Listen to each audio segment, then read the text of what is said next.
What people don't understand is EHV1, horses are exposed to it daily throughout your travels, yearly. Every horse on my place, I can say that everything older than our weanlings has all been exposed to it. What people don't understand about it is that it is your immune system and what's processed through your immune, no different than all of us during COVID. So there was a horse that was positive, no different when you think of COVID. There was somebody that was in the middle of the symptoms. They were fever, they were shedding. So when this happens and you have a horse in the middle of shedding, it is exposure to all the other horses around it. It goes airborne. It's not just if your horse rubbed up against it. It's not if your horse walked over and licked the pipe that that horse was just tied to. It is airborne.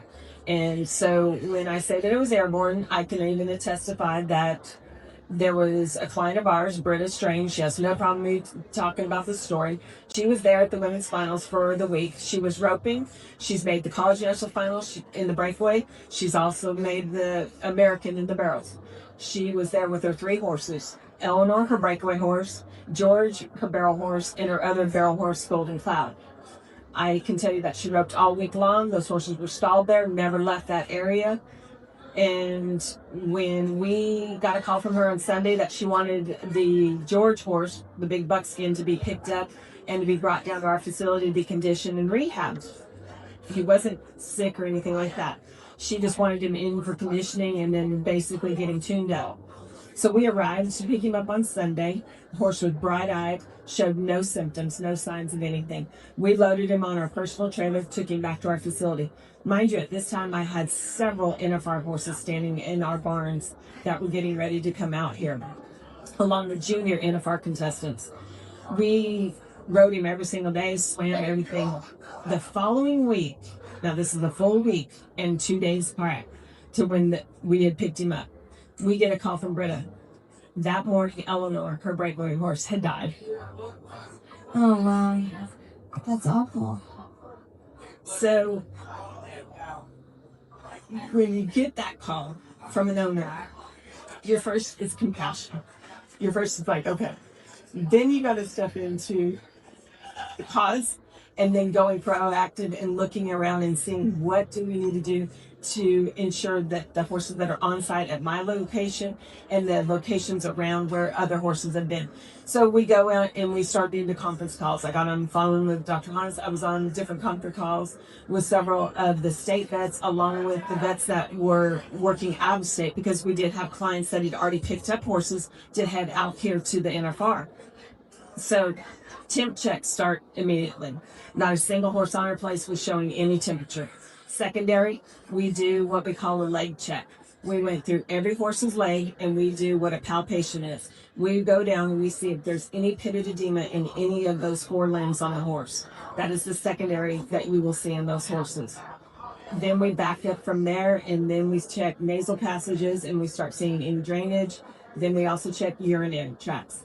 Are these, you'll see on a gelding a lot of times, they'll be acting like they're having a hard time peeing. A mare, they'll be kind of stretching out like they do when they're in their cycle, and they're going to be acting like they want to pee or that they're winking, but they're actually not getting anything out because it does start to affect their bladder.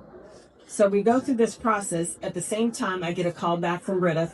By then, within like 3-4 hours of her losing Eleanor, her other barrel horse, Golden Cloud, had turned neurologic. So her horse, first that passed away was the breakaway horse, was full neurologically passed away. Second horse, within 4 hours, started showing the neurological signs. So immediately then, we had already quarantined George, the horse that we picked up from her. We go back out and we put cameras on him from all different angles so that we can watch and that we can be recording every movement on him. And we start processing temp checks on him, and then we do a swab test, and then we also draw blood on him. Secondary thing was we started immediately pulling IV fluid bags out. We mixed IVs with DMSO and vitamins, immune. We're trying to fight off everybody's and bring everybody's immune system, and so we can fight viral down.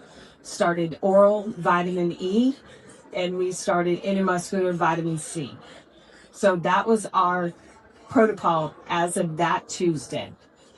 That was literally a week and 2 days after those horses were fully exposed at Waco. But if you back up to the day that those horses arrived at Waco, those horses were at Waco as early as Tuesday and Wednesday.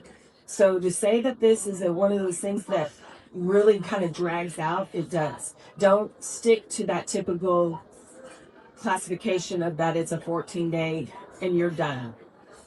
So when we started through that process, I'm a little nervous now because everybody has already come here and they are competing at the Junior World Finals. They are competing at the World Series.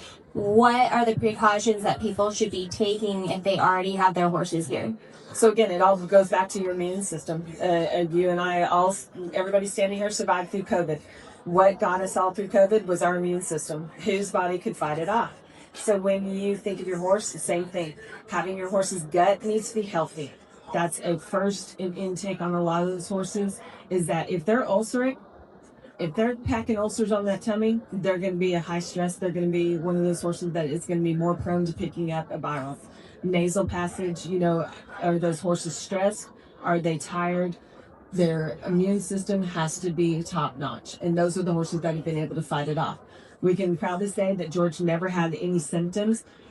We don't know why certain horses' immune system, it's just like humans. You can take a horse that's 25 years old that is standing there and he can fight it off better than a 2-year-old. It all boils down to what their body's capable and the antibodies that are in their system. Is there any last advice on this specific subject for the public here today? So the biggest thing on the EHV1 that I can tell everybody to do is just be knowledgeable about where your horses are at, be knowledgeable about your horse's health, be a little bit more in tune to what your horse's health is, be a little bit more in tune to like what you're feeding, how you're feeding it, and the process that your horse is taking to get to set locations, and relieving that horse of a little bit of the excess stress.